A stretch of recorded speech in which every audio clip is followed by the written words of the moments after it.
अस्सलामुअलैकुम व्यूअर्स, मेरा नाम है राज मोहम्मद और आप मेरा यूट्यूब चैनल मैथ्स का राज देख रहे हैं। आज के लेक्चर में हम एक्सरसाइज 3.2 को कम्प्लीटली सॉल्व करेंगे।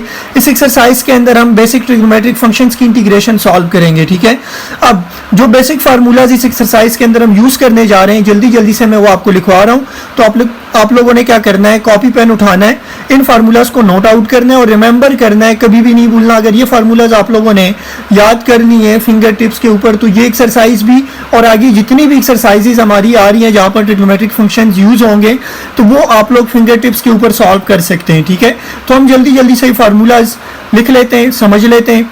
आप लोग कॉपी पेन उठाएं और इसको नोट आउट करें अपने पास। तो हम सबसे पहला फार्मूला है जो हमारे पास, इंटीग्रेशन अगर आपके पास साइन एक्स की हो, जैसे हमने डेरिवेटिव्स के फार्मूलाज पढ़े थे ना कि साइन का डेरिवेटिव होता है कॉस एक्स और कॉस का डेरिवेटिव क्या होता था, माइनस साइन एक्स। तो हमने कहा है ना कि इंटीग्रेशन उसकी रिसिप्रोकल है, बिल्कुल अपोजिट है। यहाँ पर साइन एक्स का जो इंटीग्रेशन होगा वो हमेशा क्या होगा, माइनस कॉस एक्स, ठीक है, प्लस सी। अब आप इसका डेरिवेटिव लेंगे तो वापस साइन एक्स आएगा।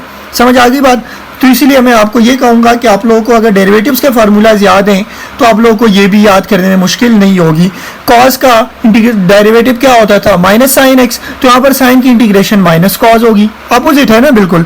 दूसरा फार्मूला है हमारे पास, अगर इंटीग्रेशन आ जाए, कॉस एक्स फंक्शन आपको कहीं पे दिखे और आप इंटीग्रेशन फाइंड आउट करें उसका, तो आपने हमेशा क्या करना है, लिखना है साइन एक्स प्लस सी। प्लस सी इसलिए लिख रहे हैं क्योंकि हमने 3.1 में पढ़ा था, ये सारे जो हम 3.5 तक क्वेश्चन सॉल्व करेंगे एक्सरसाइज तक, ये सारे क्या है, इनडेफिनेट हमारे पास इंटीग्रल्स हैं, तो उसके अंदर कांस्टेंट हम लिखते हैं। ठीक है, अब देखो साइन का डेरिवेटिव क्या होता है, कॉस एक्स होता है कि नहीं, तो कॉस का इंटीग्रेशन क्या होगा, साइन एक्स होगा। तो आपको अगर डेरिवेटिव्स क्या याद है तो इंटीग्रेशन याद करना मुश्किल नहीं है। ठीक है, इसी तरह थर्ड फार्मूला आपके पास, इंटीग्रेशन अगर आ जाए secant square x d x की, तो हमने पढ़ा था कि टेन एक्स का डेरिवेटिव लेते हैं तो वो क्या होता था, सीकेंड स्क्वायर एक्स। तो यहाँ पर सीकेंड स्क्वायर एक्स का इंटीग्रेशन क्या होगा, टेन एक्स होगा। ठीक है, प्लस सी हम कांस्टेंट या आर्बिट्री लगाते हैं, तो वही देखो अपोजिट है कि नहीं है। टेन का डेरिवेटिव क्या होता है, सीकेंड स्क्वायर एक्स, तो सीकेंड स्क्वायर एक्स की इंटीग्रेशन क्या होगी, टेन एक्स होगी, अपोजिट हुआ है कि नहीं, बिल्कुल। ठीक है, तो क्वेश्चन नंबर फार्मूला नंबर 4 है हमारे पास, अगर आपके पास इंटीग्रेशन आ जाए cosec square x d x की, कोसिकेंड एक्स उसका स्क्वायर हो और ये फंक्शन गिवन हो, तो आप उसका हमेशा क्या करोगे, इंटीग्रेशन क्या लिखोगे, cot x minus cot x plus c. तो हमने पढ़ा था कि कॉट एक्स का डेरिवेटिव क्या होता है, माइनस कोसिकेंड स्क्वायर एक्स होता है कि नहीं, तो यहाँ पर कोसिकेंड स्क्वायर का जो आपके पास इंटीग्रेशन होगा वो माइनस कॉट एक्स प्लस सी होगा। समझ आ गई बात? फार्मूला नंबर 5 है आपके पास, अगर आपके पास फंक्शन आ जाए सीकेंड एक्स और साथ लिखा हुआ है टेन एक्स, सीकेंड एक्स और टेन एक्स मल्टीप्लाई हो रहे हो, ठीक है, और इसकी इंटीग्रेशन लेनी हो, तो हमेशा किसके इक्वल होगी, सीकेंड एक्स प्लस सी के। हमने पढ़ा था ना कि सीकेंड एक्स का डेरिवेटिव क्या होता है, सीकेंड एक्स टेन एक्स होता है, तो अगर सीकेंड एक्स टेन एक्स आ जाए तो उसकी इंटीग्रेशन सीकेंड एक्स प्लस सी हो जाएगी, बिल्कुल अपोजिट प्रोसेस है। समझ आ रही है बात?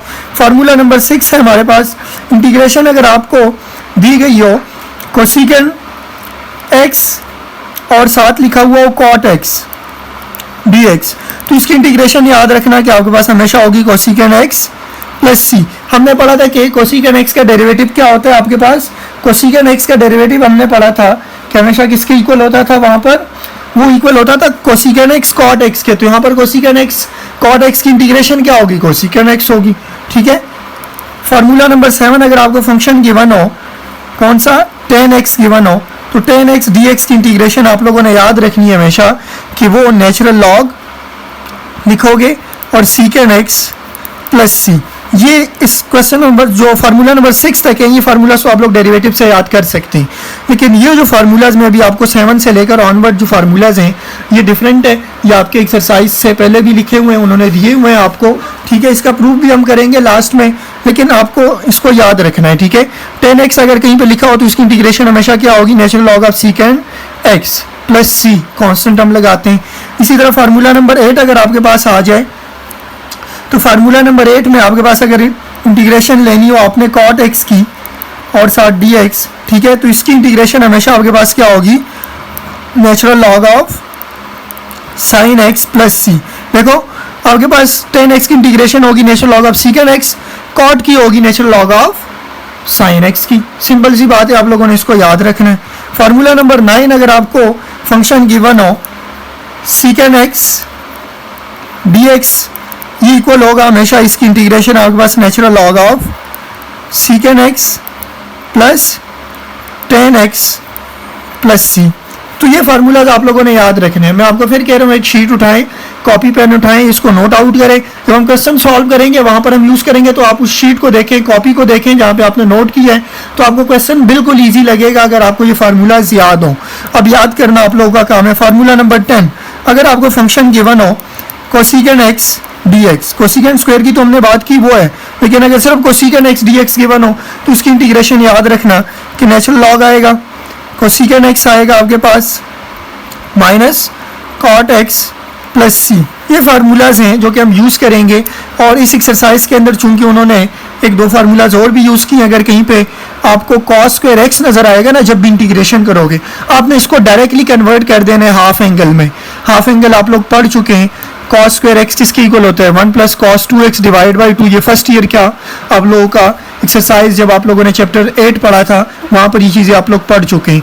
साइन स्क्वायर एक्स आपको कहीं पे भी नजर आएगा तो आपने डायरेक्ट उसको किस में कन्वर्ट करना है 1 minus cos 2x divide by 2 का। ये आगे कुछ क्वेश्चन एक्सरसाइज के अंदर है तो इसीलिए मैं भी आपको लिखवा रहा हूँ, ये भी नोट आउट करें।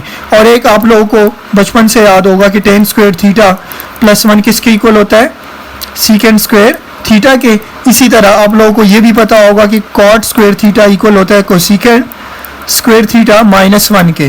तो ये फार्मूला चूंकि एक्सरसाइज के अंदर यूज भी हो रहे हैं और ये तो वैसे आप लोग फर्स्ट ईयर में भी पढ़ चुके हैं, तो याद ये आप लोगों ने करने हैं जो कि क्वेश्चंस के अंदर यूज भी होंगे। ये ऑलरेडी आप सबको पता है। आपको इंटीग्रेशन के अंदर जब भी नजर आएगा कॉस स्क्वायर आप लोगों ने इस फॉर्म में कन्वर्ट कर देना है ताकि हम उसको सॉल्व कर सके इजीली, क्योंकि कॉस स्क्वायर की इंटीग्रेशन कहीं पे आपको नजर नहीं आ रहा फार्मूला हम यूज करें और उसको सॉल्व करें। साइन स्क्वायर का भी कहीं पे नहीं है तो हम इसको कन्वर्ट करेंगे इस फॉर्म में, उसके बाद सॉल्व करेंगे। ठीक है, फिर टेन स्क्वायर जहां पे नजर आएगा उसको इस फॉर्म में कन्वर्ट करेंगे क्योंकि सीकेंड स्क्वायर का हमारे पास इंटीग्रेशन है, टेन स्क्वायर की नहीं है। कॉट स्क्वायर जहां पे नजर आएगा उसको इस फॉर्म में कन्वर्ट करेंगे क्योंकि कॉट स्क्वायर की इंटीग्रेशन नहीं है तो हमारे पास कोसिकेंड स्क्वायर की इंटीग्रेशन है, हम कन्वर्ट करेंगे। मैं फिर कह रहा हूँ ये फार्मूलाज आप लोग कॉपी के ऊपर नोट आउट करें, यहाँ पर अपनी वीडियो को पॉज करें आप लोग, ठीक है, रोके और इसको नोट आउट करें, रिमेंबर करें, याद रखें। जब हम क्वेश्चन सॉल्व करेंगे तो आप कहेंगे कि वाकई ये एक्सरसाइज बिल्कुल भी कुछ नहीं है, इजी है बिल्कुल। ठीक है, चलते हैं अब अपनी एक्सरसाइज को सॉल्व करते हैं और इन फार्मूलाज को याद करके हम सॉल्व कर लेते हैं। स्टार्ट करते हैं अपनी एक्सरसाइज को सॉल्व करते हैं। क्वेश्चन नंबर 1 में आपसे कह रहे हैं कि evaluate the integrals and recheck your answer by differentiation. यहाँ पर दो पार्ट्स हैं। पहली बात क्या है कि हमने इसको क्या करना है, इंटीग्रेट करना है। जो भी हमने फार्मूलाज पढ़ा है उसकी मदद से उसका कोई ना कोई रिजल्ट आया होगा, फिर उस रिजल्ट का हमने दोबारा क्या लेना है, डेरिवेटिव लेना है और देखना है कि जो डेरिवेटिव हमने लिया उस रिजल्ट का जो आंसर डेरिवेटिव का आएगा वो हमारे पास ये बनना चाहिए वापस। ठीक है, तो आपका आंसर ठीक होगा, अदरवाइज आप लोगों ने क्या किया होगा, मिस्टेक किया होगा। सॉल्व करेंगे आपको समझ आ जाएगा। पहले तो हमने इंटीग्रेट करना है, फिर दूसरी बात की तरफ चलते हैं। तो हम इंटीग्रेट करते हैं, इसको क्या करेंगे, इंटीग्रेशन अप्लाई करेंगे दोनों के ऊपर अलग अलग, जो कि हम 3.1 में पढ़ भी चुके हैं। तो इंटीग्रेशन आपके पास साइन पाई एक्स, पाई यहाँ पर कोई भी कांस्टेंट है, डी एक्स अलग करेंगे, -3 बाहर आएगा कांस्टेंट से, इंटीग्रेशन साइन 3x की dx के साथ अलग करेंगे। ठीक है, अब देखें साइन का आपके पास इंटीग्रेशन क्या होता है, माइनस कॉस एक्स होता है कि नहीं, तो x का यहाँ पर क्या है, उस x की जगह पाई एक्स होता है आपके पास, यहाँ पर पाई एक्स गिवन है ना आपके पास। साइन एक्स की इंटीग्रेशन आपके पास कॉस एक्स होती है, तो जो यहाँ पे एंगल होगा वो एंगल यहाँ पे भी आएगा। अब हमने 3.1 में पढ़ा है कि जो एंगल होगा उसका डेरिवेटिव आप लोगों ने नीचे डिवाइड करना है। तो एंगल क्या है यहाँ पर, पाई एक्स है ना, तो पाई एक्स का डेरिवेटिव क्या होता है, पाई कांस्टेंट है बाहर आएगा और एक्स का डेरिवेटिव 1 होगा, तो सिर्फ पाई आपके पास आ जाएगा नीचे डिवाइड में, माइनस ये 3 कांस्टेंट है एज इट इज। अब साइन का आपके पास क्या होता है, इंटीग्रेशन माइनस कॉस एक्स, तो हम माइनस माइनस ये वाले क्या हो जाएंगे, ये प्लस हो जाएंगे, तो आपके पास कॉस एक्स की जगह 3x है, 3x आ जाएगा, डिवाइड बाय 3x का आप डेरिवेटिव ले तो 3 कांस्टेंट है बाहर आएगा और x का डेरिवेटिव 1, तो हमने 3 के साथ क्या कर देना है, इसको डिवाइड कर देना है, प्लस c। यहाँ तक समझ आ गया, ये 3 और 3 कैंसिल, यहाँ पर 1 और पाई जो है ये कांस्टेंट है, -1 और पाई कांस्टेंट ले ले आप लोग, तो आपके पास कॉस पाई एक्स बचेगा, प्लस यहाँ पर आपके पास कॉस 3x बचेगा और ये प्लस सी। ये हमारे पास क्या आ गया, रिजल्ट आ गया पहले पार्ट का, जो हमने इंटीग्रेट को इवेल्युएट करना था। इंटीग्रेट हमने कर लिया, समझ आ गई बात। अब वो कह रहे हैं कि इसको दोबारा रीचेक करें, किसके जरिए, डेरिवेटिव्स के जरिए। तो हम इसका क्या करेंगे, दोबारा इसका डेरिवेटिव लेंगे और जब डेरिवेटिव लें तो आंसर हमारे पास ये आना चाहिए, ठीक है, जो आपको गिवन था। तो हम यहाँ पे लिख लेते हैं रीचेक करेंगे। अब तो हम क्या करेंगे, differentiate both side with respect to क्या करेंगे, x करेंगे यहाँ पर। तो डिफरेंशिएट करेंगे, ये -1 और पाई जो है ये कांस्टेंट है, बाहर आएगा। अब cos का डेरिवेटिव क्या होता है आपके पास, cos का डेरिवेटिव आप लोगों ने चैप्टर 2 में पढ़ा है, किसके इक्वल होता है, माइनस साइन x के। तो x की जगह यहाँ पर पाई x है, और साथ एंगल का डेरिवेटिव मल्टीप्लाई करना है, डेरिवेटिव ले रहे हैं, इंटीग्रेशन नहीं ले रहे हैं, याद रखना। तो डेरिवेटिव में हम एंगल का डेरिवेटिव मल्टीप्लाई करते हैं, तो एंगल पाई x है, पाई x का डेरिवेटिव क्या होगा, पाई होगा, सिर्फ कांस्टेंट बाहर आ जाएगा, तो आपके पास वो मल्टीप्लाई होगा, पाई आ जाएगा यहाँ पर। प्लस cos 3x का डेरिवेटिव क्या होगा, cos का डेरिवेटिव होता है माइनस साइन x, तो x की जगह 3x है, और साथ ये जो एंगल है 3x, इसका डेरिवेटिव मल्टीप्लाई होगा तो क्या हो जाएगा, 3 आ जाएगा। प्लस c का डेरिवेटिव कांस्टेंट है, वो 0 हो जाएगा।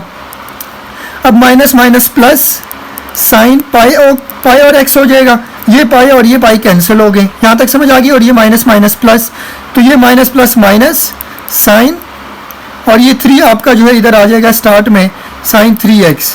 तो ये आप देखें वेरीफाई हो गया कि नहीं, वेरीफाइड, हम यहाँ पर लिख सकते हैं हिंस वेरीफाइड। आप देखें हमने पहले उसकी इंटीग्रेशन ली तो हमारे पास ये आंसर आया, फिर उस इंटीग्रेशन का दोबारा डेरिवेटिव लिया तो देखो वापस क्वेश्चन बन रहा है कि नहीं, जो आपको गिवन था वही बन गया। तो यही हमने प्रूव भी करना था, वेरीफाई करना था। उन्होंने कहा था कि आप क्या करें, अपने आंसर को रीचेक करें, जो कि हमने कर लिया। क्वेश्चन नंबर 2 को भी बिल्कुल इसी तरह हम सॉल्व करेंगे। मैं फिर कह रहा हूँ कि आप लोगों को जो भी इंटीग्रेशन के फार्मूलाज मैंने लिखवाए वो अपने पास रखें, शीट के ऊपर लिखें और सामने रखें। फिर जब मैं क्वेश्चन सॉल्व करवाऊँ तो उसको देख के आप लोग रिमेंबर करें कि क्वेश्चंस कैसे सॉल्व हो रहे हैं। सिर्फ फार्मूलाज याद करें, ये क्वेश्चन ऑटोमेटिकली सारे क्या हो जाएंगे, सॉल्व हो जाएंगे। तो क्वेश्चन नंबर 2 में ये माइनस है, इसको आप बाहर भेज दें, इसको छेड़ना नहीं है आप लोगों ने। Secant square 3/2y with respect to dy। अब वहाँ पर हम विद रिस्पेक्ट टू x कर रहे थे, यहाँ पर विद रिस्पेक्ट टू y है, तो कोई इससे फर्क नहीं पड़ेगा, x की तरह ही हम ट्रीट करेंगे y को भी। तो हमने पढ़ा है कि इंटीग्रेशन आपके पास जो सेकेंड स्क्वायर x की है वो क्या होती है, 10x होती है, और जो एंगल है यहाँ पर क्या, x की जगह 3/2y है, तो वही हम लिख देंगे। तो माइनस तो बाहर है as it is. Secant square की इंटीग्रेशन हमने पढ़ा था, फॉर्मूला निकालें आप लोग अपनी कॉपीज। 10x सेकेंड स्क्वायर का इंटीग्रेशन 10x होता है, तो x की जगह यहाँ पर 3/2 है, 3/2 और y साथ आ जाएगा। अब देखो एंगल का डेरिवेटिव, तो एंगल में क्या है, 3/2y है, तो 3/2y का आप डेरिवेटिव ले तो 3/2 कांस्टेंट है, बाहर आएगा, और y का with respect to y integration derivative क्या होगा, 1 होगा, तो 3/2 आएगा कि नहीं। तो ये 3/2 हम नीचे डिवाइड करते हैं इंटीग्रेशन में, समझ आ गई बात। और प्लस c आपका आर्बिट्री कांस्टेंट है, हम वैसे ही लिखते हैं। अच्छा, ये 3/2 है, ऊपर जाएगा तो क्या होगा, 2/3 बन जाएगा, और 10 3/2y प्लस c। ये तो हमने पहला जो उन्होंने कहा था कि इंटीग्रल को इवेल्युएट करें वो हमने कर लिया। अब हम क्या करेंगे, अब इसका डेरिवेटिव लेंगे, अगेन क्या करेंगे, differentiate both side with respect to, यहाँ पर y है तो y के रिस्पेक्ट करेंगे। हम यहाँ पर लिख लेते हैं, आप लोग मेंशन करें तो आपको क्लियर होगा। अब हम रीचेकिंग कर रहे हैं, डिफरेंशिएटिंग करेंगे, ठीक है, तो रीचेक कर रहे हैं हम, ठीक है, ताकि हम देखें कि हम डिफरेंशिएट करें दोबारा इससे ही वापस यही क्वेश्चन बन रहा है कि नहीं। इसीलिए क्योंकि हमने पढ़ा था कि आपके पास ये अपोजिट है एक दूसरे के, तो क्वेश्चन से आंसर बनेगा, आंसर से वापस क्वेश्चन बनेगा। तो हमने ये क्वेश्चन से ये वाला आंसर इंटीग्रेशन फाइंड आउट की, ठीक है। अब इंटीग्रेशन का डेरिवेटिव लेंगे तो वापस क्वेश्चन बनना चाहिए। तो अब यहाँ पर -2/3 कांस्टेंट है, बाहर आएगा, डेरिवेटिव लेंगे। 10x का डेरिवेटिव क्या होता है, आप लोगों ने चैप्टर 2 में पढ़ा था, वो होता है सेकेंड स्क्वायर। तो x की जगह यहाँ पर क्या है, 3/2y है ना, तो y आ जाएगा। और हमने पढ़ा था कि डेरिवेटिव के अंदर जो एंगल होता है उसका हम डेरिवेटिव मल्टीप्लाई करते हैं। तो एंगल क्या है यहाँ पर, 3/2y है, तो 3/2y का डेरिवेटिव ऑलरेडी हमने लिया था, वो क्या आता है 3/2। तो यहाँ पर डिवाइड नहीं करेंगे, मल्टीप्लाई करेंगे, याद रखना ये क्या है, डेरिवेटिव ले रहे हैं हम। और प्लस c का जो डेरिवेटिव है वो 0 हो जाएगा।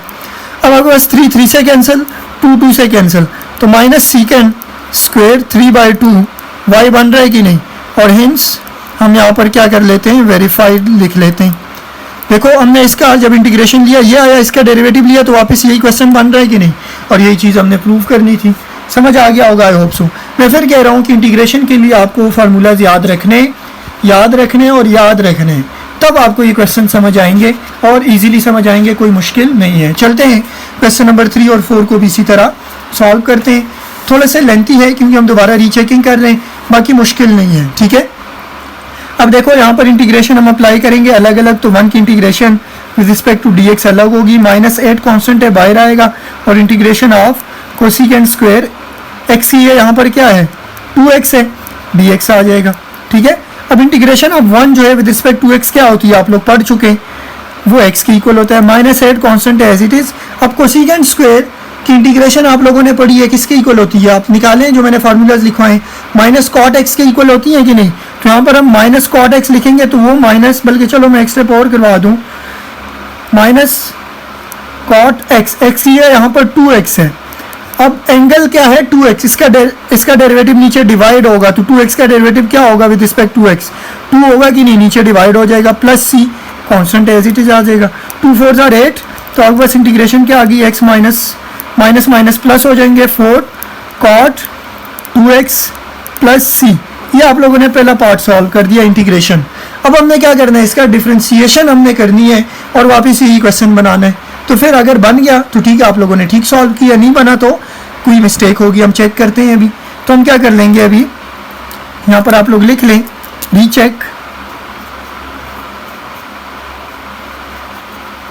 रीचेकिंग करेंगे। अब तो हम क्या करेंगे, डिफ्रेंशिएट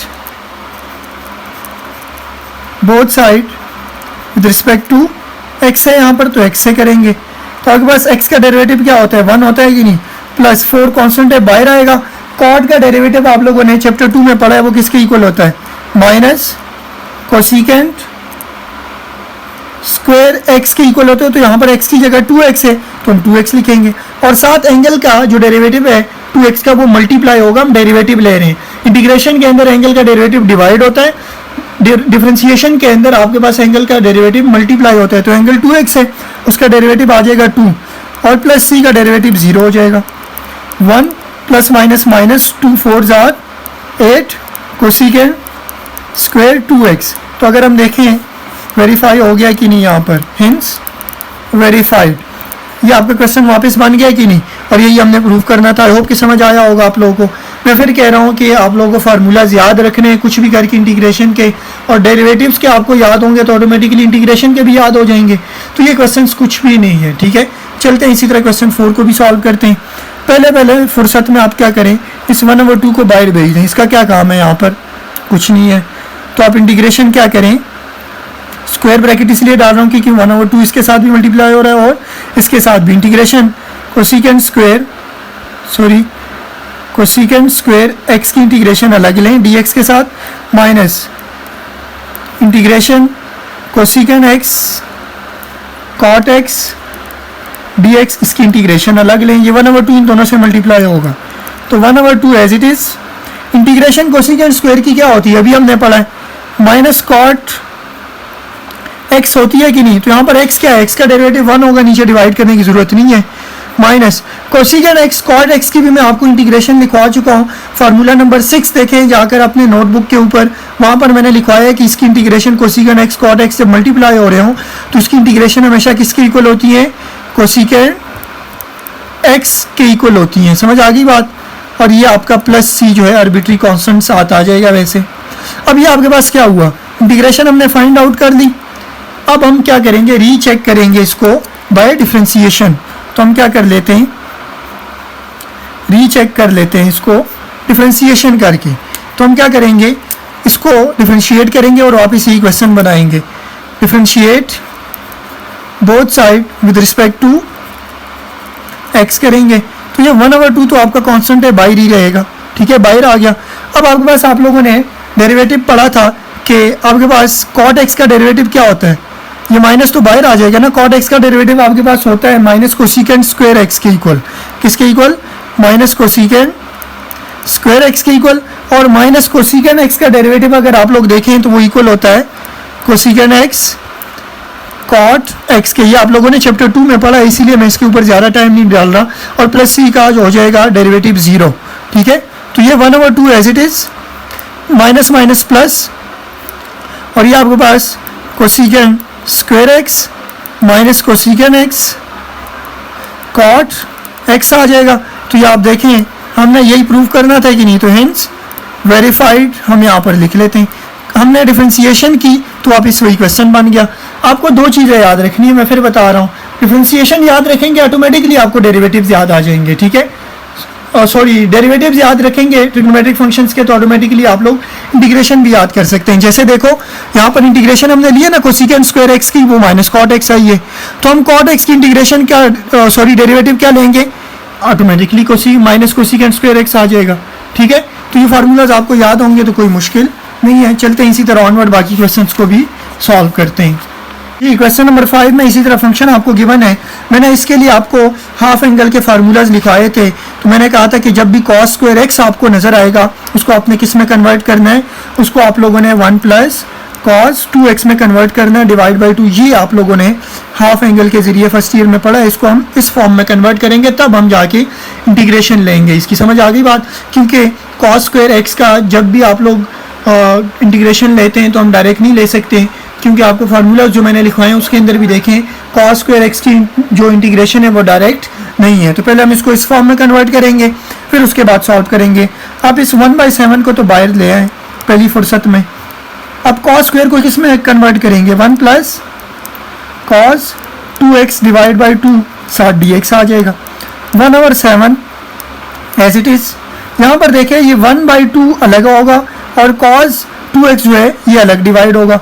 तो हम इंटीग्रेशन 1/2 को अलग कर लेते हैं, क्योंकि ये 2 इस 1 से भी डिवाइड हो रहा है और इससे भी डिवाइड हो रहा है।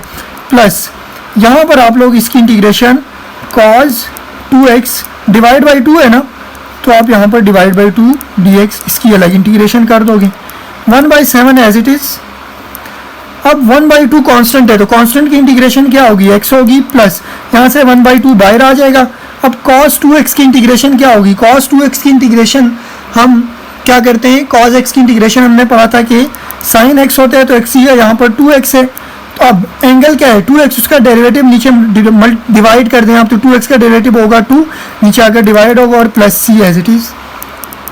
तो 1/7 x प्लस ये आपके पास क्या हो जाएगा sin 2x डिवाइड बाई 4, ये 2 2 जार 4 प्लस c। ये आप लोगों ने पहला पार्ट सॉल्व कर दिया, आपने इंटीग्रेशन फाइंड आउट कर ली। अब अगला काम क्या है हमारा अगला काम है इसको रीचेक करना, डेरिवेटिव लेना। डेरिवेटिव लेके हम यही आंसर लेके आएंगे तो इसका मतलब हमारा आंसर ठीक है। तो हम क्या करते हैं, अभी रीचेक करते हैं इसको।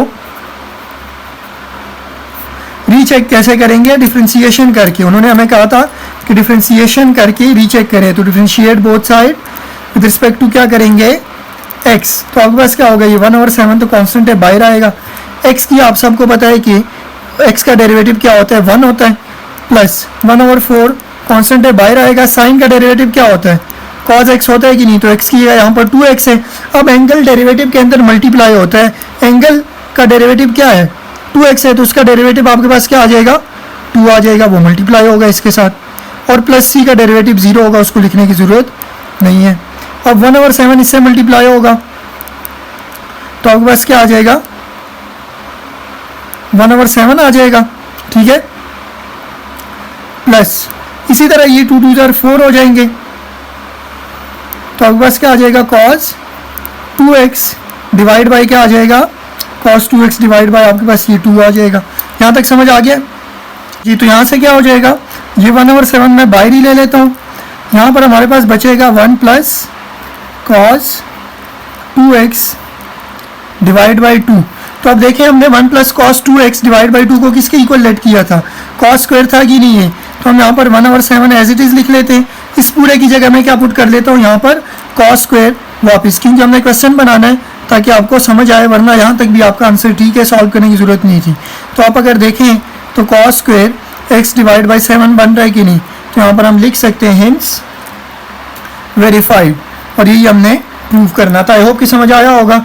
चलते हैं इसी तरह क्वेश्चन नंबर 6 को भी सॉल्व करते हैं। क्वेश्चन नंबर 6 के लिए भी आपको मैंने एक आइडेंटिटी लिखवाई थी कि 1 प्लस टेन स्क्वायर थीटा किसके इक्वल होता है। 1 प्लस टेन स्क्वायर थीटा आपके पास इक्वल होता है सीकेंड स्क्वायर थीटा के इक्वल। समझ आ गई बात। और डी थीटा मैं इसलिए कर रहा हूँ क्योंकि टेन स्क्वायर थीटा का हमारे पास कोई इंटीग्रेशन नहीं है, हम पहले इसको इस फॉर्म में कन्वर्ट करेंगे। ये फार्मूला मैंने आपको स्टार्ट में ही लिखवाया है, बेसिक फार्मूलाज की आप शीट निकालें जहाँ पर आपने नोट किया है वहाँ पर लिखा होगा ये। अब आप सबको पता है कि सीकेंड स्क्वायर की इंटीग्रेशन क्या होती है। सीकेंड स्क्वायर की इंटीग्रेशन होती है आपके पास tan x, तो x सॉरी यहाँ पर x नहीं है, थीटा है तो हम थीटा लिखेंगे, और प्लस c आर्बिट्री कांस्टेंट है, तो ये आपके पास क्या आ गई, इसकी इंटीग्रेशन आ गई है। समझ आ गई बात। अब हम क्या करेंगे, रीचेक करेंगे। तो रीचेक के लिए हम इसको डिफरेंशिएट करेंगे both side with respect to, यहाँ पर थीटा है तो थीटा के रिस्पेक्ट करेंगे, वहाँ पर x था तो x के रिस्पेक्ट कर रहे थे हम, तो यहाँ पर क्या आ जाएगा, tan थीटा का आपके पास डेरिवेटिव किसके इक्वल होता है, आप सबको पता है, सीकेंड स्क्वायर थीटा के इक्वल होता है। समझ आ गई बात। और प्लस c आर्बिट्री कांस्टेंट है वो एज इट इज आ जाएगा, प्लस c का डेरिवेटिव क्या होगा, कांस्टेंट है ना, जीरो हो जाएगा, लिखने की जरूरत नहीं। अब सीकेंड स्क्वायर थीटा आपके पास बन गया। अब सीकेंड स्क्वायर थीटा किसके इक्वल होता है, 1 + tan स्क्वायर थीटा के इक्वल होता है कि नहीं, तो मैं इसको 1 + tan स्क्वायर थीटा लिखूंगा, तो यहाँ पर हम लिख सकते हैं हेंस वेरीफाइड। समझ आ गई बात। यहाँ पर क्या हुआ, ये वेरीफाई हो गया। आप बेशक इसको सीकेंड स्क्वायर ही रहने दें, उससे कोई फर्क नहीं पड़ेगा, या आप इसको वापस इस फॉर्म में कन्वर्ट करें तो ज़्यादा बेहतर है, क्योंकि उन्होंने कहा था कि रीचेक करें। चलते हैं इसी तरह क्वेश्चन नंबर 7 और 8 को भी सॉल्व करते हैं। होप कि यहाँ तक आप लोगों को समझ आया होगा। अब देखिए क्वेश्चन नंबर 7 में ऑलरेडी आपको हाफ एंगल में कन्वर्ट करके दिया है उन्होंने, हमने जस्ट क्या करना है, अलग अलग इंटीग्रेशन लेनी है। तो ये 2 इससे भी डिवाइड होगा, 1/2 से भी, ठीक है, तो dt आ जाएगा, प्लस ये आपका जो 2 है 1/2 ये cos 4t से भी डिवाइड होगा, तो ये 1/2 बाहर आ जाएगा, और यहाँ पर integration cos 4t with respect to dt हम ले रहे हैं, ठीक है, t यहाँ पर x नहीं है, t है, तो हम विद रिस्पेक्ट टू t लेंगे इंटीग्रेशन। 1/2 कांस्टेंट है, उसकी इंटीग्रेशन क्या आ जाएगी, t आ जाएगी, x नहीं आएगी, क्योंकि विद रिस्पेक्ट टू t ले रहे हैं तो t आएगी इंटीग्रेशन, प्लस 1/2 यहाँ पर एज इट इज। अब देखो cos की इंटीग्रेशन आपके पास क्या होती है, cos की इंटीग्रेशन आप लोग शीट उठाएं, वहाँ पर किसके इक्वल है, sin t के, तो यहाँ पर 4 है तो सॉरी 4 भी आ जाएगा। अब angle 4t with respect to t derivative 4t का लेंगे तो ये क्या आ जाएगा, 4 कांस्टेंट है, बाहर आएगा और t का 1 हो जाएगा, तो इसका मतलब एंगल का डेरिवेटिव 4 आया तो वो डिवाइड करेंगे, प्लस c आ जाएगा, और t प्लस ये 2 4 आर 1 और 8 हो जाएगा, और sin 4t प्लस c आ जाएगा। ये आप लोगों ने क्या किया है, इंटीग्रेशन फाइंड आउट किया है यहाँ तक। अब हम क्या करेंगे, रीचेक करेंगे और देखेंगे कि डेरिवेटिव लेकर क्या इसका आंसर जो डेरिवेटिव का आता है वो यही वापस बनता है कि नहीं, चेक कर लेते हैं। तो हम क्या कर लेते हैं, differentiate both side with respect to, यहाँ पर t है तो t के रिस्पेक्ट करेंगे। अब विद रिस्पेक्ट टू t का डेरिवेटिव क्या होगा, जैसे x का डेरिवेटिव 1 होता है तो t का यहाँ पर 1 हो जाएगा, प्लस 1/8 कांस्टेंट है, बाहर आएगा। यहाँ पर साइन का डेरिवेटिव आप सबको पता है क्या होता है, cos 4t हो जाएगा ये, और 4t का डेरिवेटिव क्या होता है, 4, तो वो डेरिवेटिव के अंदर जब आप डेरिवेटिव लेते हैं तो एंगल का डेरिवेटिव मल्टीप्लाई होता है, मल्टीप्लाई होगा, और प्लस c का डेरिवेटिव 0 हो जाएगा। यहाँ तक समझ आ गई बात। 1 प्लस यहाँ पर हो जाएगा 4 2 8, तो आपके पास cos 4t डिवाइड बाय क्या आ जाएगा 2, ये आपके पास क्या आ जाएगा इक्वल, क्योंकि ये दोनों डिवाइड हो रहे हैं, तो 1 plus cos 4t divide by 2, ये आपके पास क्या है फाइनली हेंस वेरीफाइड। और ये हमने वेरीफाई करना था कि नहीं, वापस देखो वही क्वेश्चन बन रहा है कि नहीं, समझ आ गई बात, और ये हमने करना भी था फाइनली, ठीक है। क्वेश्चन नंबर 8 भी इसी तरह हम सॉल्व करेंगे। क्वेश्चन नंबर 8 तो डायरेक्ट आपको फार्मूला पता है, वही अप्लाई करें। तो हम क्या करते हैं, इंटीग्रेशन लेंगे तो आपके पास सीकेंड स्क्वायर x की जगह यहाँ पर क्या है 5x - 1 है, तो इसका आप लोगों ने डेरिवेटिव लाजमी डिवाइड करना है। तो सीकेंड स्क्वायर का इंटीग्रेशन पहली बात है क्या होती है, 10x, x यहाँ पर क्या है 5x - 1 है ना, तो 5x - 1 होगा, प्लस c। अब एंगल क्या है 5x - 1, इसका डेरिवेटिव नीचे डिवाइड होगा इंटीग्रेशन के अंदर, तो 5x - 1 का डेरिवेटिव लेंगे तो क्या होगा, 5 कांस्टेंट है, बाहर आएगा, x का डेरिवेटिव 1 और -1 का 0, तो 5 आ गया कि नहीं, तो 5 नीचे डिवाइड होगा। ये आपके पास क्या आ गया इसका इंटीग्रेशन। अब हम रीचेक करेंगे, क्या करेंगे, रीचेक करेंगे तो हम उसके लिए क्या करते हैं, differentiate both side with respect to x करेंगे। तो 10 आपके पास 1/5 एज इट इज बाहर आ गया, 10 का आप डेरिवेटिव लेते हो तो 10 का डेरिवेटिव किसके इक्वल होता है, सीकेंड स्क्वायर के इक्वल होता है कि नहीं, तो सीकेंड स्क्वायर आपके पास क्या हो जाएगा, सीकेंड स्क्वायर x की यहाँ पर क्या है 5x - 1 है। अब 5x - 1 का डेरिवेटिव आप मल्टीप्लाई करोगे। डिफरेंशिएशन के अंदर हम डेरिवेटिव एंगल का मल्टीप्लाई करते हैं। एंगल 5x माइनस 1 है ना, उसका डेरिवेटिव क्या आ जाएगा 5 मल्टीप्लाई करेंगे, प्लस सी का 0 होगा, लिखने की जरूरत नहीं है। 5 और 5 कैंसिल, तो finally secant square 5x minus 1 आ गया कि नहीं, और यही हमने हिंस वेरीफाइड, यही हमने वेरीफाई करना था। समझ आ गई बात, यहाँ तक क्लियर है क्वेश्चन। चलते हैं इसी तरह बाकी क्वेश्चन को भी सॉल्व करते हैं। क्वेश्चन नंबर 9 भी बिल्कुल सेम उसी तरह, आपको फार्मूला याद होना चाहिए, बाकी कुछ भी नहीं है, ठीक है। तो हम इंटीग्रेशन लेंगे tan 5x का, मैंने आपको फार्मूला लिखवाया है, जाके देखें अपने कॉपी के ऊपर। tan x का जब इंटीग्रेशन लेते हैं तो वो किसके इक्वल होता है, वो आपके पास इक्वल होता है नेचुरल लॉग ऑफ सीकेंड x के। तो x की जगह यहाँ पर क्या है 5x है, 5x आ जाएगा। समझ आ गई बात। और हमने पढ़ा है कि एंगल जो है यहाँ पर 5x है, उसका डेरिवेटिव नीचे डिवाइड होगा हमेशा। समझ आ गई बात। तो यहाँ पर 5x है, 5x का डेरिवेटिव क्या होगा 5, वो नीचे आकर डिवाइड हो जाएगा। प्लस कॉस का इंटीग्रेशन क्या है वो भी आपको लिखवा चुका हूँ, जाके देखें। कॉस की इंटीग्रेशन हमें पता है कि क्या होती है sin x, तो x की जगह यहाँ पर 7x है, और 7x का डेरिवेटिव नीचे आकर 7 डिवाइड हो जाएगा, plus c as it is. ये आप लोगों ने इंटीग्रेशन फाइंड आउट की इसकी। समझ आ रही बात। अब हम रीचेक करेंगे, तो क्या फाइंड आउट करेंगे, रीचेक के अंदर हम डिफरेंशिएट करेंगे, तो हमारे पास वापस वही क्वेश्चन बनेगा। इसको डिफरेंशिएट करेंगे, both side with respect to x करेंगे, तो हमें पता है कि 1 और 5 तो आपका कांस्टेंट है, बाहर आ जाएगा। आपको पता है कि नेचुरल लॉग ऑफ x का डेरिवेटिव क्या होता था 1 ओवर x, तो x ही है, यहाँ पर क्या है सीकेंड 5x, तो 1 डिवाइड बाय सीकेंड 5x आ जाएगा। समझ आ गई बात, ये क्लियर है। x ही है, यहाँ पर सीकेंड 5x है, तो 1 ओवर सीकेंड 5x आ जाएगा। फिर हमने ये भी पढ़ा था कि आपके पास यहाँ पर x का x ही है जो होगा उसका डेरिवेटिव भी, तो x ही है, यहाँ पर क्या है सीकेंड 5x, इसका डेरिवेटिव भी मल्टीप्लाई होगा।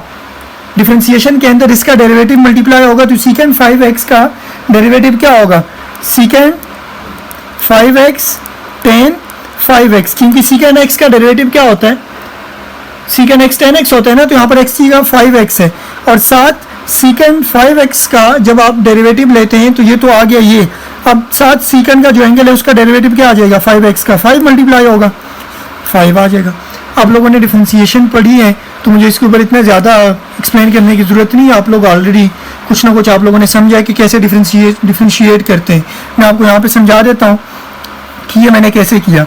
For example natural log of x होता है ना आपके पास, तो वो किसके इक्वल होता है 1 ओवर x के इक्वल होता है, और यहाँ पर x ही जो भी होगा, ठीक है, उसका डेरिवेटिव भी मल्टीप्लाई होता है, तो x का डेरिवेटिव 1 होता है, हम लिखते नहीं है। समझ आ गई बात। तो यहाँ पर x ही है क्या है सीकेंड 5x है, तो हमने क्या किया 1 डिवाइड बाई सीकेंड 5x लिखा, और इस सीकेंड 5x का डेरिवेटिव आगे मल्टीप्लाई किया, तो इसका डेरिवेटिव होता है सीकेंड 5x tan 5x। अब सीकेंड 5x का डेरिवेटिव है, तो यहाँ पर एंगल 5x है, तो 5x का भी डेरिवेटिव मल्टीप्लाई करना, ये भूलना नहीं है आप लोगों ने, ठीक है। प्लस 1 ओवर 7 तो बाहर आ गया, साइन x का डेरिवेटिव होता है cos x, तो x की जगह 7x है और एंगल 7x है, 7x का डेरिवेटिव क्या होगा 7 मल्टीप्लाई भी होगा, और c का 0 हो जाएगा, उसको लिखने की जरूरत नहीं है। 7 और 7 कैंसिल, ये 5 और 5 कैंसिल, यहाँ से सीकेंड 5x और सीकेंड 5x कैंसिल, तो क्या आ गया tan 5x plus cos 7x। और अगर हम देखें तो ये हमने प्रूव करना था कि नहीं, हेंस प्रूव। समझ आ गई बात। ये सिर्फ ये डेरिवेटिव जो मैंने लिया है ये आपको समझ आना चाहिए, बेसिक रूल्स हैं, आप लोगों ने पहले भी पढ़े हैं, इसके ऊपर इतना ज़्यादा मुझे दिमाग पाने की ज़रूरत नहीं है, आप लोग ऑलरेडी पढ़ चुके हैं, ठीक है। क्वेश्चन नंबर 10 है, क्वेश्चन नंबर 10 में भी उसी तरह हमने और कुछ नहीं करना, डायरेक्ट फार्मूला अप्लाई करना है। आप लोगों को पता है यहाँ पर एंगल जो है x नहीं है 9y-3 है, तो हमें पता है कि cot x का जो आपके पास इंटीग्रेशन होती है वो क्या होती है, cot x की इंटीग्रेशन आप सबको पता है कि natural log of sin x होती है। समझ आ गई बात। तो यहाँ पर x के बजाय क्या है, x के बजाय 9y-3 है कि नहीं है, तो cot x की इंटीग्रेशन फिर क्या होगी natural log of sin x, तो natural log of sin x आपके पास क्या आ जाएगा फिर यहाँ पर sin x ही है, यहाँ पर क्या है 9y-3 है ना, तो 9y-3 आ जाएगा। समझ आ रही है बात। और एंगल का जो डेरिवेटिव है, एंगल क्या है 9y-3 है, तो 9y-3 का जब आप derivative with respect to y लेंगे तो 9 कांस्टेंट है, बाहर आएगा, y का 1 हो जाएगा, -3 का 0, तो आपके पास डेरिवेटिव y आएगा एंगल का, तो वो नीचे आकर डिवाइड होगा, प्लस c आर्बिट्री कांस्टेंट है, वो वैसे ही लिखते हैं हम। समझ आ गई बात। ये फार्मूला मैंने यूज़ किया, बाकी कोई इतनी बड़ी लंबी चौड़ी कहानी नहीं की है मैंने। फार्मूलाज आपको पहले ही मैंने कहा है कि याद होने चाहिए, तब ये क्वेश्चन इजीली समझ आएंगे। अब यहाँ पर आपके पास क्या आ गई integration, natural log of sine 9y minus 3 plus c, और ये आपका जो आर्बिट्री कांस्टेंट है 1 डिवाइड बाई 9, ये बाहर आ गया, ठीक है। अब ये आपके पास इंटीग्रेशन तो आ गई, अब हमने रीचेक करना है। तो रीचेक के लिए क्या करेंगे, डिफ्रेंशिएट करेंगे इसी को both side with respect to y है यहाँ पर, तो y आ जाएगा। अब देखो नेचुरल लॉग की वही प्रॉपर्टी है, अब यहाँ पर x या क्या है 9 साइन 9y माइनस 3 है, तो हम क्या करेंगे 1 divide by 9 as it is लिखेंगे। नेचुरल लॉग की प्रॉपर्टी क्या है कि जो एंगल में x की जगह है यहाँ पर 1 डिवाइड बाई वो करो, तो x की जगह यहाँ पर क्या है साइन 9y माइनस 3 आ जाएगा। और हमें पता है कि आपके पास यहाँ पर x की जो भी होगा साइन 9y माइनस 3 है ना, उसका डेरिवेटिव भी लें, तो साइन 9y माइनस 3 इसका डेरिवेटिव क्या आएगा आपके पास, ये ऊपर मल्टीप्लाई होगा ना, तो साइन का डेरिवेटिव होता है कॉस 9y माइनस 3 आ जाएगा। और एंगल का डेरिवेटिव क्या हो जाएगा, एंगल का डेरिवेटिव 9 आ जाएगा, ऑलरेडी मैं आपको सॉल्व करवा के दिखा चुका हूँ। तो इसका मतलब कि साइन 9y माइनस 3 का डेरिवेटिव ऊपर जब मल्टीप्लाई करेंगे तो कॉस 9y माइनस 3 और साथ 9 मल्टीप्लाई होगा, और प्लस सी का डेरिवेटिव क्या हो जाएगा 0, ये 9 और 9 कैंसिल, तो आपके पास कॉस 9y माइनस 3 आ जाएगा divide by sine 9y minus 3। अब एंगल आपके पास जो मर्जी हो, तो कॉस बाई साइन किसके इक्वल होता है, कॉट के इक्वल होता है कि नहीं। एंगल यहाँ पर 9y माइनस 3 है, तो वही लिख देंगे, और ये हमने वेरीफाई करना था कि नहीं, हेंस वेरीफाइड। समझ आ गई बात। अब देखो मैं आपको ये नेचुरल लॉग की प्रॉपर्टी समझा दूं कि फॉर एग्जांपल हमारे पास नेचुरल लॉग हो यहाँ पर x प्लस 2, क्या हो x प्लस 2, समझ आ रही बात, या 2x प्लस 2 कर लें, तो नेचुरल लॉग के अंदर यहाँ पर x ही है, जो मर्जी हो हम 1 डिवाइड बाई वो लिख लेते हैं 2x प्लस 2। समझ आ रही है बात, क्या लिख लेते हैं, नेचुरल लॉग की जगह यहाँ पर x की है, जो भी होगा वो डिवाइड में लिख लेते हैं, मल्टीप्लाई इसका डेरिवेटिव मल्टीप्लाई करते हैं, ठीक है। तो D by D x of 2x plus 2 आ जाएगा यहाँ पर, तो इसका मतलब 1 डिवाइड बाई 2x प्लस 2 आया। अब इसका डेरिवेटिव क्या हो जाएगा, ऑटोमेटिकली 2 होगा कि नहीं, x का डेरिवेटिव 1 और इस 2 का डेरिवेटिव 0। तो यही काम मैंने यहाँ पर किया है, यहाँ पर एंगल में 2x प्लस 2 है, यहाँ पर एंगल में क्या था नेचुरल लॉग के साइन 9y माइनस 3 था। तो ये चीज़ आपको समझ आनी चाहिए, आई होप कि आया होगा। चलते हैं इसी तरह बाकी क्वेश्चंस को भी सॉल्व करते हैं। क्वेश्चन नंबर 11 और आगे जितने भी क्वेश्चंस है 18 तक हमने सिर्फ क्या करना है, इवेल्युएट करना है, इंटीग्रल्स को हमने दोबारा रीचेक नहीं करना। तो ये ज़्यादा इजी है, इसमें सिर्फ आपको इंटीग्रेशन के फार्मूलाज याद होने चाहिए। पेपर के अंदर भी आपको रीचेक करने का नहीं कहेंगे, वो जस्ट इंटीग्रेशन का अगर गिवन हो तो डायरेक्ट इंटीग्रेशन फाइंड करनी है, ठीक है। तो क्वेश्चन नंबर 11 में हमने सिर्फ इंटीग्रेशन फाइंड करनी है, याद रखना। समझ आ रही है बात। अब सबको पता है कि टेन स्क्वायर थीटा किसके इक्वल होता है, मैं पहले ऑलरेडी आप लोगों को लिखवा चुका हूँ। तो इस टेन स्क्वायर थीटा की जगह मैं पुट कर लेता हूँ, उसकी वैल्यू क्या होती है, वो टेन स्क्वायर थीटा की जगह में सीकेंड स्क्वायर थीटा, तो यहाँ पर थीटा के बजाय 2 थीटा है, तो 2 थीटा लिखेंगे, -1 के इक्वल होती है कि नहीं। समझ आ गई बात, ये मैं आपको ऑलरेडी लिखवा चुका हूँ। प्लस इसी तरह कॉट स्क्वायर 2 थीटा की जगह भी हम क्या पुट करेंगे, मैं आपको ऑलरेडी लिखवा चुका हूँ, कोसेकेंड स्क्वायर थीटा -1 के इक्वल होता है, तो यहाँ पर थीटा के बजाय 2 थीटा है, तो -1 साथ आ जाएगा, और डी थीटा। समझ आ गई बात। अच्छा, यहाँ पर हम क्या करेंगे, अब सॉल्व करेंगे इसको इसी तरह, तो इंटीग्रेशन आपके पास आ जाएगी secant square theta as it is, ये -1 और -1 कितने हो जाएंगे, -2 हो जाएंगे। तो मैं यहाँ पर डी थीटा अलग कर लेता हूँ, माइनस इंटीग्रेशन ऑफ 2 जो हमारे पास बनेगा इन दोनों से, उसका इंटीग्रेशन अलग कर लेता हूँ, प्लस इंटीग्रेशन यहाँ पर मैं cosecant square 2 theta d theta ये अलग कर लेता हूँ। रीचेक नहीं करना, सिर्फ डिफरेंशिएट करना है। तो हमारे पास सीकेंड स्क्वायर थीटा का इंटीग्रेशन जब हम लेते हैं तो वो किसके इक्वल होता है, आपके पास इक्वल होता है ये 2 थीटा है, ठीक है। टेन एक्स के इक्वल होते हैं, तो यहाँ पर एक्स के बजाय 2 थीटा गिवन है, तो टेन 2 थीटा आ जाएगा, माइनस 2 कांस्टेंट है, उसकी इंटीग्रेशन क्या हो जाएगी, उसकी इंटीग्रेशन थीटा बन जाएगी कि नहीं, प्लस कोसेकेंड स्क्वायर थीटा की इंटीग्रेशन आप सबको पता है कि माइनस कॉट एक्स होती है। तो एक्स की यहाँ पर क्या है, 2 थीटा है ना, तो 2 थीटा आ जाएगा। एक और बात मोस्ट इंपॉर्टेंट जो कि मैं भी भूल गया हूँ, आप लोगों ने नहीं भूलना, यहाँ पर मैंने सीकेंड स्क्वायर का इंटीग्रेशन तो टेन 2 थीटा लिखा है, लेकिन 2 थीटा जो है एंगल, इसका डेरिवेटिव नीचे डिवाइड होगा तो वो 2 आएगा। समझ आ गई बात? ये चीज़ नहीं भूलनी है आप लोगों ने। तो यहाँ पर भी इसी तरह कोसिकेंट स्क्वायर 2 थीटा का इंटीग्रेशन तो माइनस कॉट 2 थीटा है, लेकिन 2 थीटा का जो डेरिवेटिव है वो नीचे डिवाइड भी होगा, 2 आएगा प्लस सी। समझ आ गई बात? ये पॉइंट नहीं भूलना आप लोगों ने।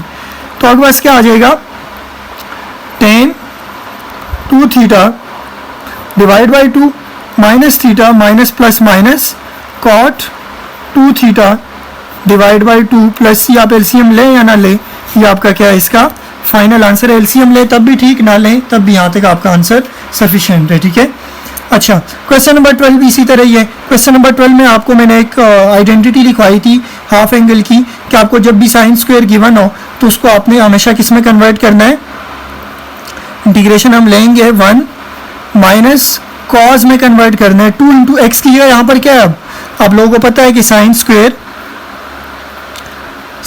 एक्स हो तो वो किसके इक्वल हम पुट करते थे, मैंने आपको स्टार्ट में ही फार्मूला लिखवाया था, 1 minus cos 2x divide by 2। तो जो एंगल यहाँ पे होगा x की जगह भी वहाँ पे आएगा। x की जगह यहाँ पर 11/2 इंटू वाई है, तो यहाँ पर भी क्या आ जाएगा, 11/2 इंटू वाई एंगल में डिवाइड बाय 2 आ जाएगा। समझ आ गई बात? और dy, ये 2 और ये 2 कैंसिल, चूंकि एंगल के अंदर है तो हो सकते हैं कैंसिल।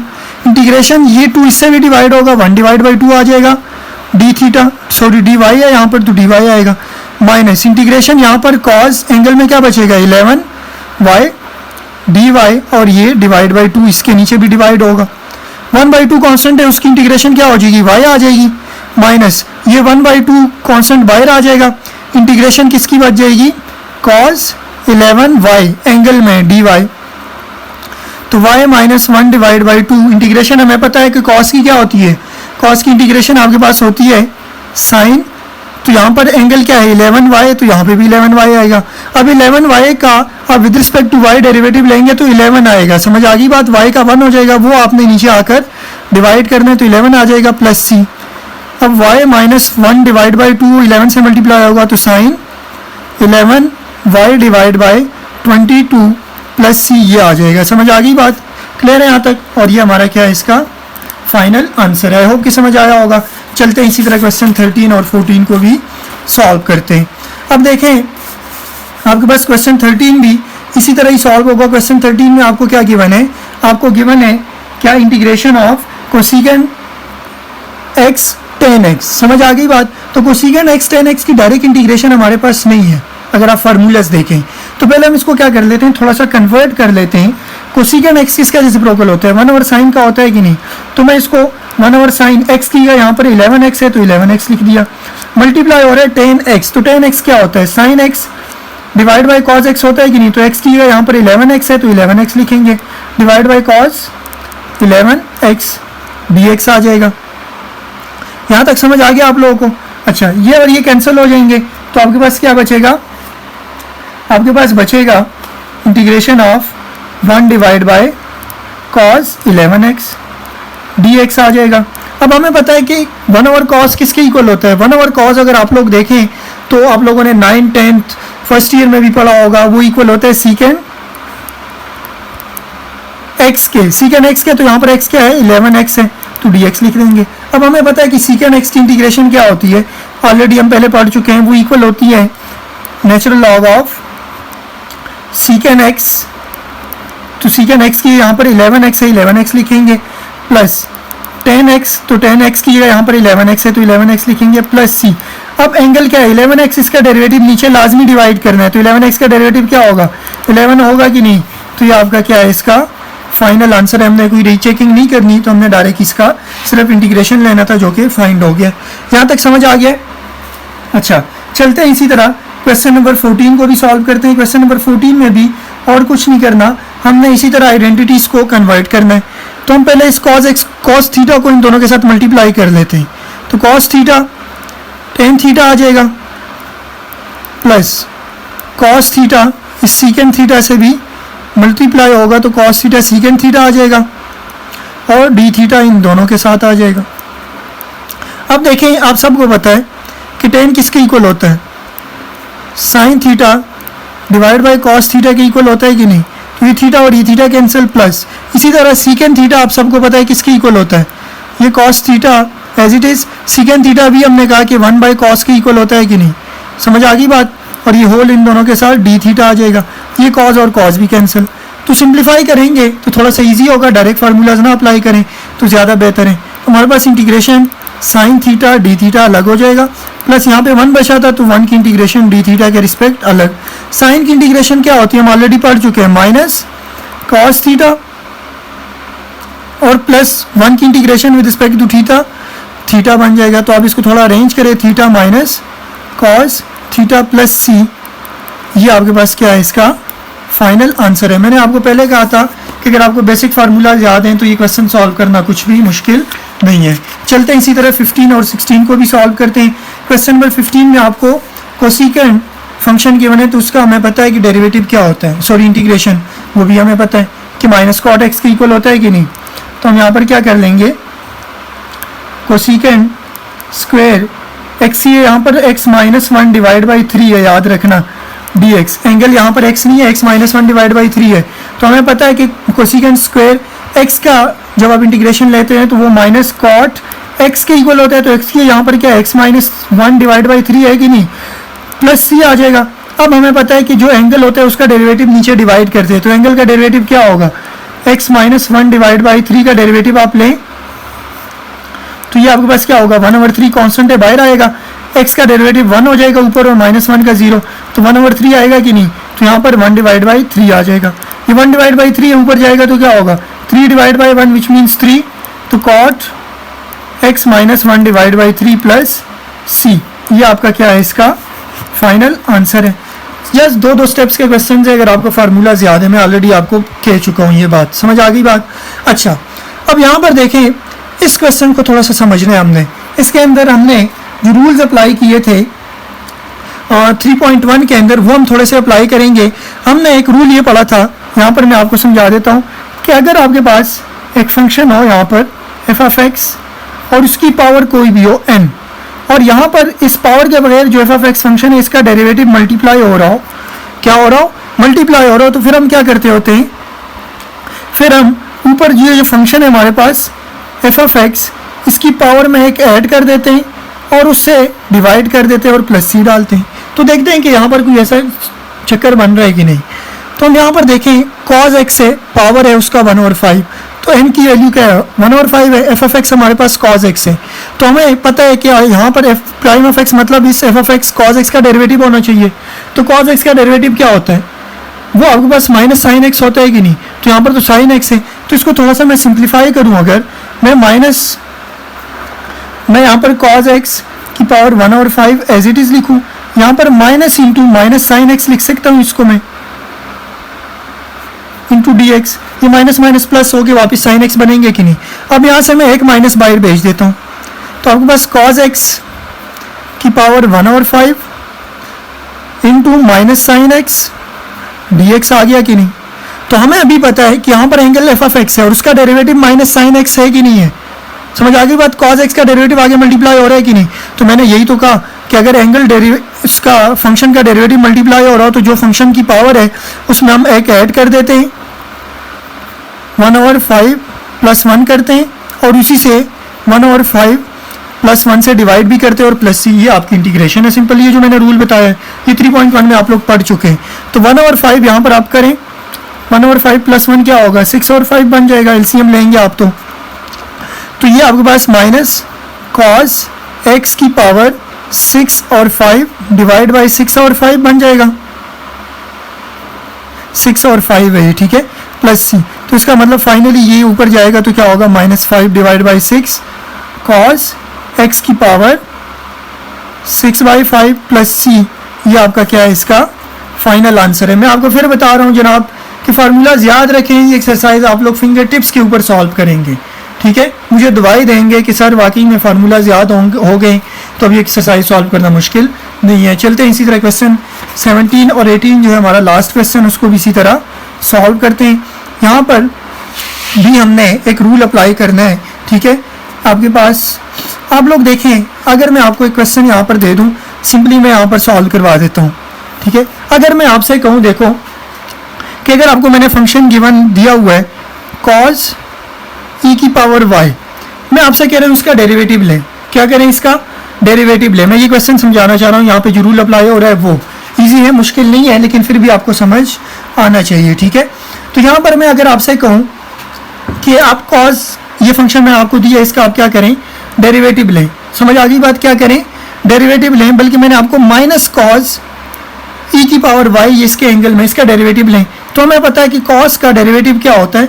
कॉस का डेरिवेटिव आपके पास माइनस साइन एक्स होता है कि नहीं? तो एक्स ही है, यहाँ पर ई की पावर वाई है, और एंगल ई की पावर वाई का डेरिवेटिव मल्टीप्लाई करते होते हैं। हम क्या करते होते हैं? मल्टीप्लाई करते होते हैं। तो यहाँ पर मैंने आपको कहा है कि माइनस कॉस ई की पावर वाई एक फंक्शन है, इसका डेरिवेटिव लें। तो माइनस तो बाहर आ जाएगा, बाहर कॉस का डेरिवेटिव होता है माइनस साइन एक्स, तो एक्स की जगह ई की पावर वाई है, और ई की पावर वाई एंगल है, तो उसका डेरिवेटिव ई की पावर वाई का क्या होगा? ई की पावर वाई आएगा। तो इसको आप मजीद सिंप्लीफाई करेंगे तो देखो माइनस माइनस प्लस ई की पावर वाई साइन ई की पावर वाई है कि नहीं है?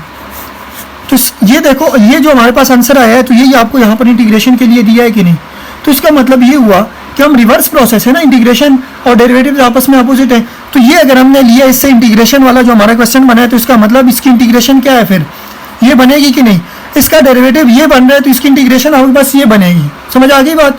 ये मैंने आपको रूल समझाना था, जो कि आई होप कि क्लियर हुआ होगा, ठीक है। तो हम यहाँ पर डायरेक्ट पुट करेंगे। अब इंटीग्रेशन जब हम लें ई की पावर वाई साइन ई की power y into d y, तो हम इसकी जगह डायरेक्ट पुट कर सकते हैं कि ये किसके इक्वल है। देखो ना, ये आपको एक फंक्शन गिवन था, इसका डेरिवेटिव लिया तो ये बना, इसकी इंटीग्रेशन लोगे तो ये बनेगा वापस। समझ आ गई बात? अपोजिट प्रोसेस है कि नहीं? तो इसका मतलब जब हम इसकी इंटीग्रेशन लेंगे तो ये पुट कर सकते हैं, इसका डेरिवेटिव लेंगे तो ये पुट कर सकते हैं। समझ आ गई बात? तो हम यहाँ पर इसकी इंटीग्रेशन ले रहे हैं ना, तो उसकी जगह ये पुट करेंगे, तो हमारे पास डायरेक्टली क्या आ जाएगा? माइनस कॉस ई की पावर वाई प्लस सी। ये आपका क्या है? इसका फाइनल आंसर। आई होप कि ये लॉजिक आप लोगों को समझ आई होगी। क्लियर है? समझ आ गया आप लोगों को? चलते हैं इसी तरह हम क्वेश्चन नंबर 18 को भी अब सॉल्व कर लेते हैं। क्वेश्चन नंबर 18 में आपके पास ये 9 किसी काम का नहीं है, इसको बाहर भेज दे। कांस्टेंट है 10 x प्लस 7 dx आ जाएगा। अब हमें पता है कि 10 का आप इंटीग्रेशन जब लेते हैं तो वो किसके इक्वल होता है? 10 की इंटीग्रेशन आपके पास नेचुरल लॉग ऑफ किसके इक्वल होता है? सीकेंड x के। तो x की जगह यहाँ पर क्या है? x की जगह यहाँ पर x प्लस 7 है, तो x प्लस 7 आ जाएगा, और प्लस सी। अब x प्लस 7 का डेरिवेटिव लेंगे तो वो 1 होगा, नीचे डिवाइड करने की जरूरत नहीं है। तो ये आपका क्या है? इसका फाइनल आंसर है। आई होप कि समझ आया होगा आप लोग। तो यहाँ पर हमारी एक्सरसाइज हुई कंप्लीट। आई होप कि आप लोगों को ये लेक्चर अच्छा लगा होगा, आप लोगों ने कुछ ना कुछ सीखा होगा। अगर ये लेक्चर आप लोग को हेल्पफुल लगा हो तो अपने दोस्तों के साथ ज़रूर शेयर करें, और अगर हमारे चैनल पे आप लोग नए हैं तो हमारे चैनल को लाइक एंड सब्सक्राइब करें, और बेल आइकन को लाजमी प्रेस करें ताकि न्यू वीडियोस आपके पास आती रहें। फिलहाल के लिए अल्लाह हाफिज़। मिलेंगे एक्सरसाइज 3.3 में इसी तरह बेसिक कंसेप्ट के साथ एंड ईजी एक्सप्लेनेशन के साथ।